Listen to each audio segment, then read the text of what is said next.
Looking at the world news today, we see nothing but division. More and more countries are taking measures to protect their own and exclude others. The UK has passed Brexit, pulling them away from the European Union, mostly because of the Syrian refugee crisis. Donald Trump's rhetoric has incited hate crimes, not only by his supporters, but those who wish him out of office. Australia has entire towns opposed to the influx of refugees coming in from Timor-Leste. Country after country after country are erecting walls, both literal and political. People are fearful of that which is different or unknown. In the past decade, we have seen an unprecedented rise of nationalism. While nationalism has its place in creating desire to develop oneself and one's country, it also creates a fear of the different. But are we really all that different?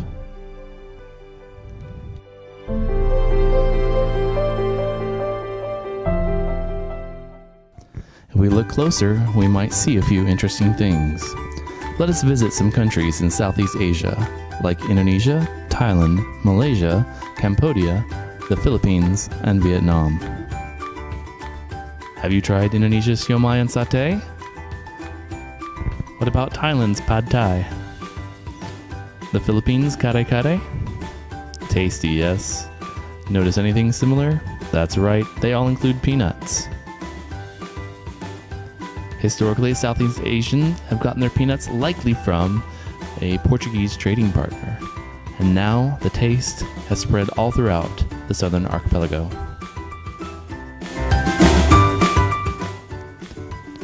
Are we all that different? A question that we'd like to ask each other. If you were to ask this question of the people of Brunei, Malaysia, Singapore, and Indonesia, you might say, Kita semua berbeza. These countries' official language all use either Malay or Bahasa Melayu or Bahasa Indonesia. The Indonesian and Malay languages both share the same roots, so you can ask them, apa kita semua berbeda? There are about 18 million people who speak Standard Malay and about 170 million who speak Indonesian. In 683 AD, the earliest known Malay inscriptions are found in Sumatra and on the island of Bangka, both in Indonesia. These inscriptions were in Indian script during the Sri Java era, and which was an ancient Buddhist kingdom established in what is known as Palembang today. Then, in the 14th century, Islam arrived in Southeast Asia.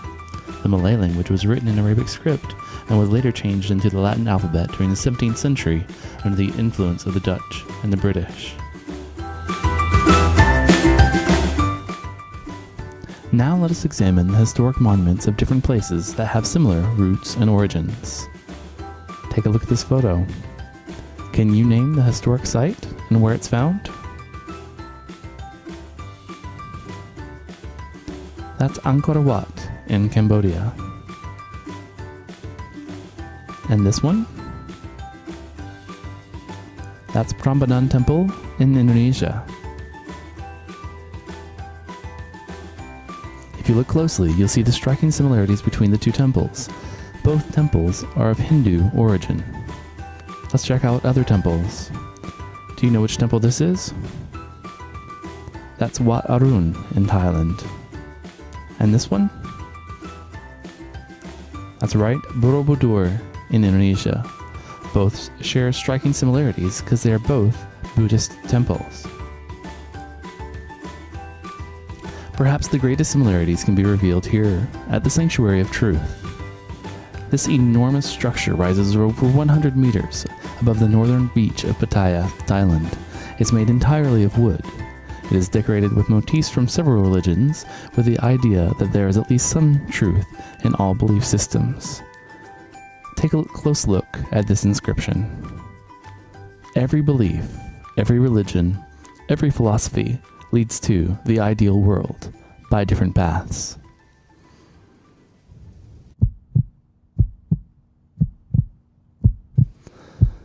We are all the same inside.